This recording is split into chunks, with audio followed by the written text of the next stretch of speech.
It's with a very heavy heart that I must announce today that Ed Schultz is no longer with us.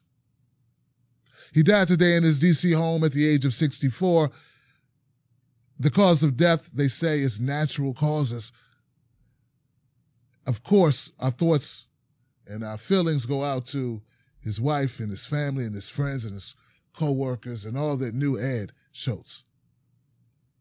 He will be dearly missed by so many those people out there who seek truth, not party labels, and seek justice and information in a vantage point that is not that of sensationalism, but a vantage point of truth and honesty and focuses on working people. Ed Schultz did that every time out. I want to not only talk about Ed Schultz's coverage and what he meant to truth-telling independent media, but I would like to also discuss the smears that have already started to rear their ugly heads. Case in point, the Daily Beast. Now, the Daily Beast is not new to smearing Ed Schultz. No, it's not. But we'll begin with the article today and we'll work backwards. But they ended their coverage, their article today. Ed Schultz worked at RT American, a Kremlin-based organization, and he was very nice to Putin for the political acumen of Donald Trump. No, he wasn't.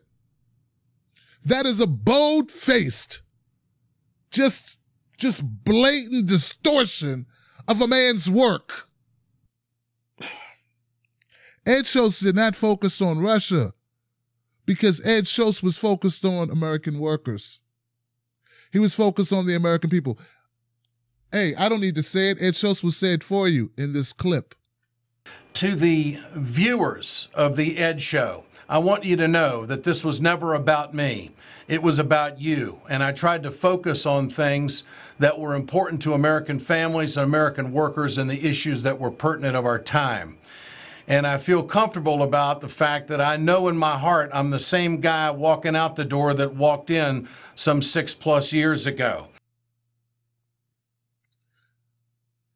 Isn't it amazing how someone who would focus on American workers and focus on the fight for equal pay, fair pay, unions, would now be labeled as a Russian operative because he does not want to focus on the Russia narrative.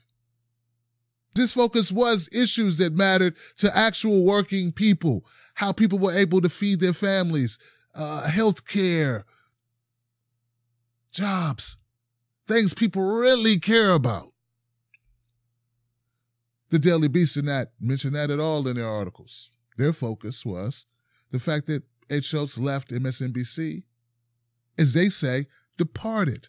Now, in one of the articles that the Daily Beast covered, they talk about Ed Schultz's tenure with MSNBC and how it came to an end. Well, they don't talk about how it came to an end. They just call it, the abbreviated word is departure. Here goes Ed Schultz discussing his departure from MSNBC. Because in the case of Ed Schultz, apparently they told him not to cover Bernie Sanders in specific. So here's a stunning story about that. Did he tell you what to say? Did he tell you an angle to take? Often. In fact, when Bernie Sanders was announcing that he was going to be a candidate for the nomination of the Democratic Party in Burlington, Vermont, I was the only cable host between Fox, MSNBC, and CNN that was there live to cover it. Now, there were live cameras there, but we had coordinated with the Sanders campaign that at 5 o'clock he was going to make his announcement, and we were going to cover this on the Ed Show. I go to Bernie Sanders' house that afternoon and interview in the backyard, about a 15-minute interview. The grandkids are running around. It's a big day for the Sanders family. He's going to announce that he's running for president. We're going to carry it live later on in the day, and we're going to run this one-on-one tape with Bernie. 3,000 people are there on Lake Champlain. It's 5 minutes to air, and I get a phone call from Phil Griffin. You're not covering this. I said, Phil, Bernie Sanders is announcing he's running for president. He's going to be a president. I don't care. You're not covering this. And it got rather contentious. And Why though? I don't, well, now you're asking me for opinion. I'm giving you fact right now about what happened. Mm-hmm. And other people who were there with me will attest to the fact and back me up that this is what happened. We were told that we had to cover something down in Texas that was totally meaningless, and another press conference in Baltimore, which was already had been in the news for a few days. We're covering Bernie Sanders live. We're coordinated with his campaign. And I'm told 5 minutes before, you're not covering Bernie Sanders. Now, let me give you the opinion. I think the Clintons were connected to Andy Lack, connected at the hip. I think that they didn't want anybody in their prime time or anywhere in their lineup supporting Bernie Sanders. I think that they were in the tank for Hillary Clinton, and I think it was managed. And 45 days later, I was out at MSNBC. And the word departure, I don't think is truly a correct definition to use at this point.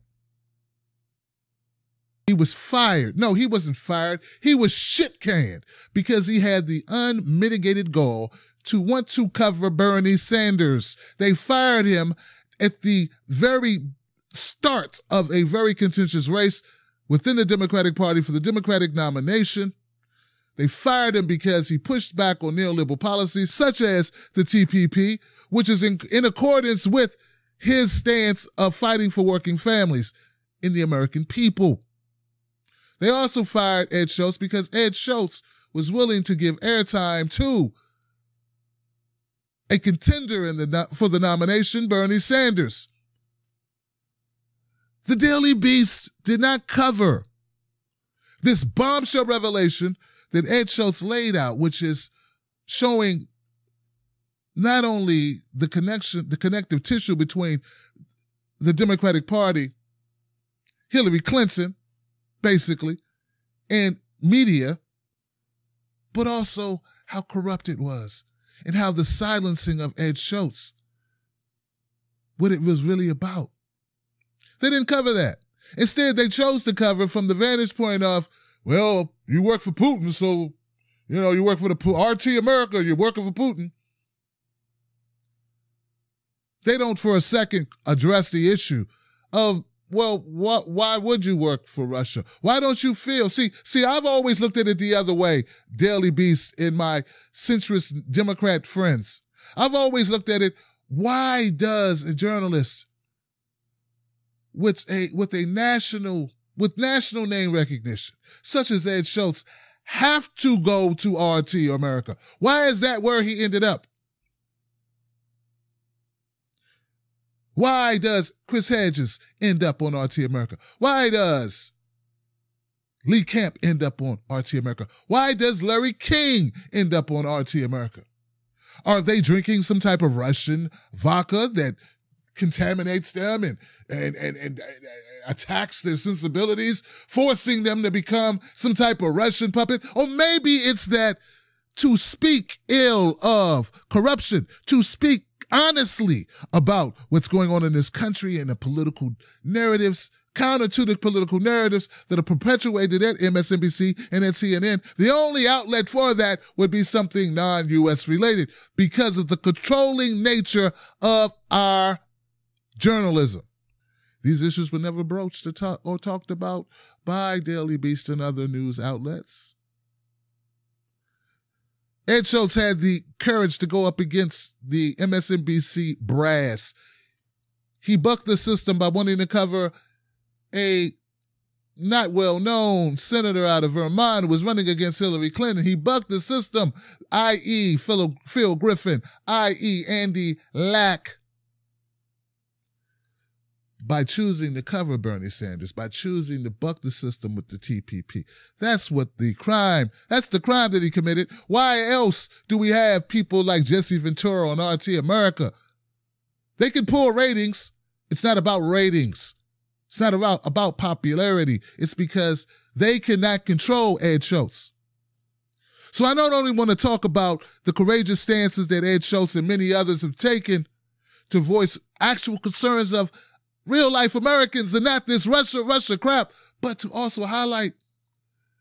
So you want us to believe, us well-thinking people, us logical people, that someone like Ed Schultz, with all the notoriety of being on a national cable news network such as MSNBC, had the courage to go up against Phil Griffin, had the courage to go up against Andy Lack and lose his show for it. But all of a sudden, when given the opportunity to go to RT, he's like, oh, well, I'm just going to do what y'all tell me to do now, y'all, because I'm just so scared of not having a job.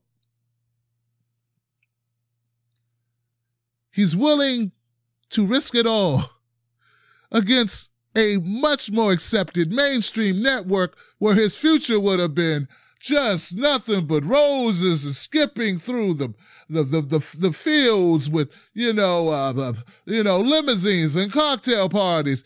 And he's afraid to give up RT America? He's afraid to buck the system at RT America? That doesn't make sense. But they're selling that narrative to you. Daily Beast is selling a narrative that Ed Schultz was a lion when it came to MSNBC, but he would go to RT America and become a lamb. And I tell you, it is bullshit.